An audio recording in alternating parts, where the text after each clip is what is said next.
Witch in Charm's Way, a cozy mystery audiobook, written and narrated by R.K. Dreaming. Part 38.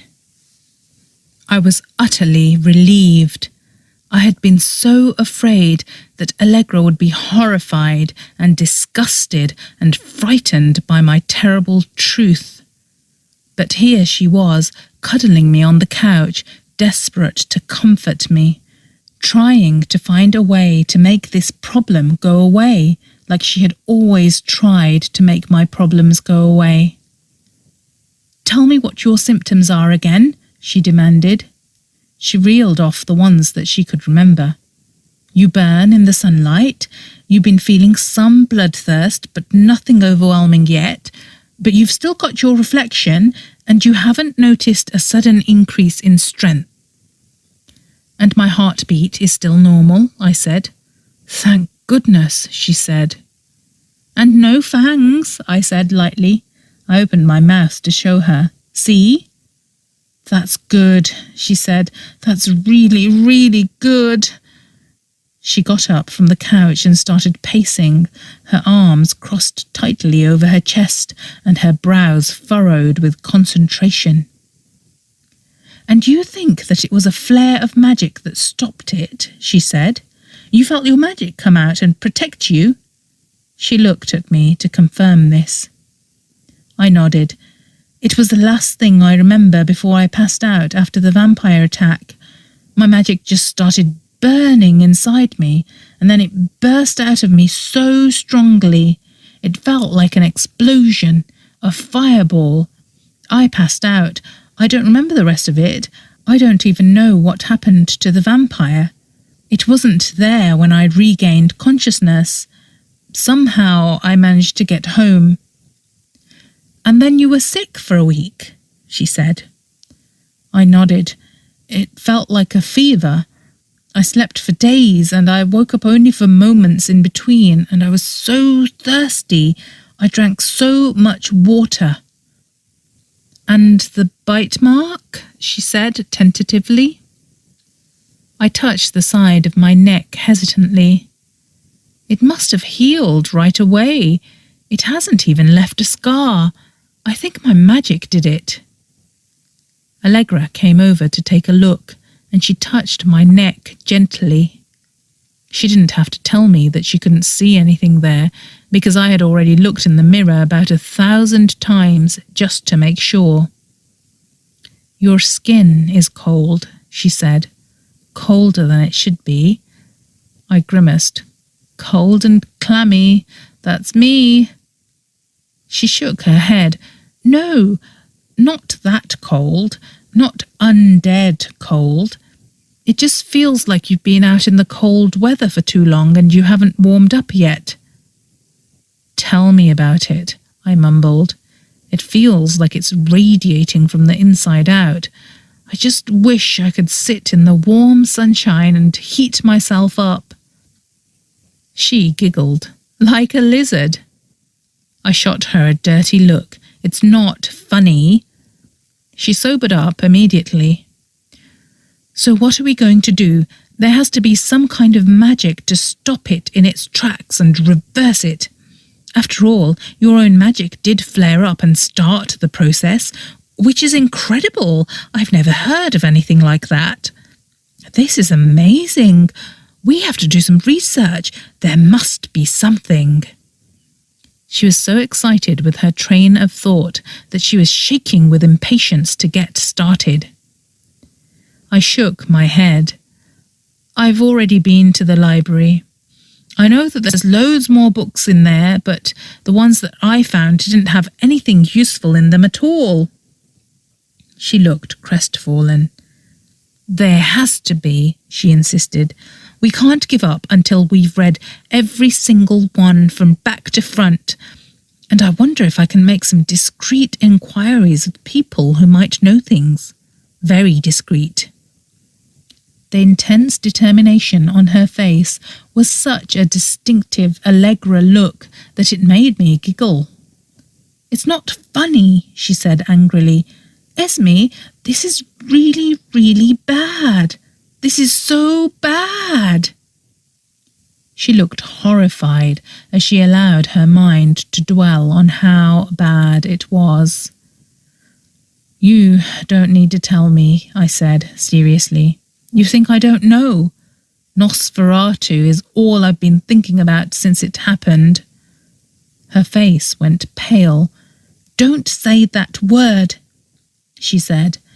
"That prophecy has nothing to do with you. Nothing. If anything, you're the anti-Nosferatu. You're not evil. You're not an evil, super-powerful vampire witch thing. You're not undead, and you don't even have much magic. Sorry," she added. The topic of my lack of magic had always been such a sore point. "Well, I can finally say thank goodness for that," I observed.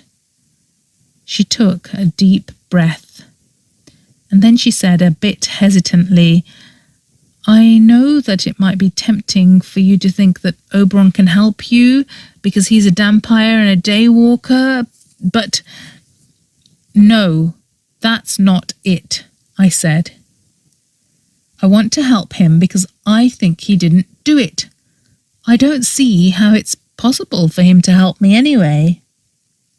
She came to sit down beside me again.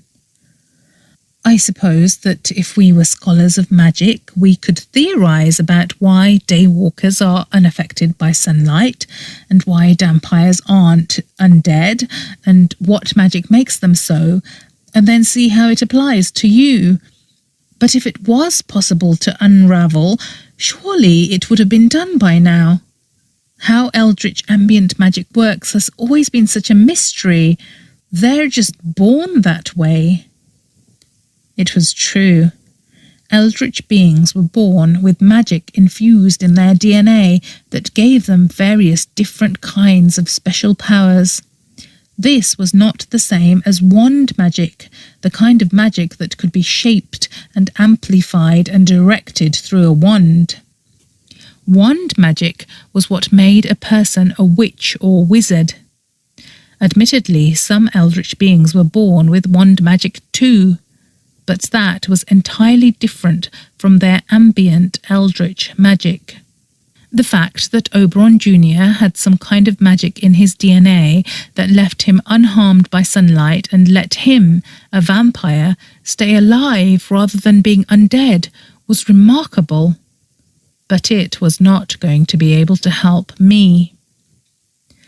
Allegra was looking miserable, as if her mind was trying to puzzle out how Oberon's intrinsic magic might help me, but was failing to do so. "There might be something," I said to her hesitantly. She seized upon this ray of hope. "What?" she said excitedly. "Aunt Adele says that the Brimstone family grimoire is up in the Black Tower," I said. Allegra's eyes went wide. "The ancient grimoire! The lost Brimstone grimoire is up there! You cannot be serious." I nodded. "Apparently it's what the 7 ghosts in the Black Tower are guarding." "No!" She looked at me like this piece of information had boggled her mind. "No!" she said again. It made me laugh. I nodded. "Yes, according to Aunt Adele anyway. It's just up there, waiting for me to go up and beg the ghosts to let me take a look inside it." Allegra's mind looked like it was racing. "You don't think that's the key, do you?" she said. "The key that great-great-Granny Fluffy was talking about?" "To solve the family quest, you mean?" I shook my head. "I mean, the grimoire has been lost for centuries, hasn't it? Before she was even born, Aunt Adele said that the ghosts had never even told any of the residents of the castle about it before she arrived, especially not the Hardwicks who used to live here. They kept it a big secret, which means that great-great-Granny Fluffy couldn't have known about the grimoire, so the grimoire can't be the key." "Oh my gosh," said Allegra. "Imagine if Granny Selma knew it was there. She would be so... Her voice trailed off. The expression of astonishment and glee on her face said it all. Granny Selma would be seething with jealousy at the thought of the grimoire being there where she couldn't touch it. It made me giggle. So, anyway, I said, Aunt Adele hinted that whatever answers I needed might be up there in the grimoire. Allegra looked at me sharply. Does Aunt Adele know about what happened to you? I shook my head. I didn't tell her. I couldn't face it. I thought even you would hate me for it and be scared. Actually, I'm kind of shocked that you're taking this so well. She looked outraged. What did you think I was going to do? You're my favourite cousin. Do you think I was going to hand you over to the conclave of magic to take you away in chains and throw you into some deep, dark dungeon or execute you on the spot? Who do you think I am? She looked so outraged that it was adorable. Of course I didn't, I reassured her. Do you think I would be telling you now if I thought you were going to get me thrown into a dungeon? I always knew you were the best cousin in the world. Too right I am, she said. So, anyway, I said, determined to get this done. If I'm going to find Oberon Malte and save his skin today, I'm going to have to find him soon. Who cares about saving his skin? She said impatiently. We've got bigger problems. Allegra, I chided. His problems are the same as mine. He's about to be punished for something that isn't his fault, punished by that horrid Hawk Hardwick, who won't care about whether he's innocent or not. It's not fair. And it's not like Oberon has the most amazing cousin in the world watching out for him. Even his friends have turned on him. He's got no one. I have to help him. My own little speech had nearly made me cry. Allegra saw it, and she groaned. I continued determinedly, which means I'm going to have to go out in this midday sunshine to find him. And the only way to do that is if there really is something in the grimoire that can help me. And if there is a spell, I'm not going to be able to perform it on myself. So that's where you come in. That's a lot of ifs, she said. A girl can dream, I said. After all, it's all I've got left, isn't it? Right, she said decisively, seizing hold of my hand. Let's go and face those ghosts together. Hi, you've reached the end. Comment the code words galloping gargoyles to confuse anyone who hasn't reached this part of the story yet. And thanks for playing along.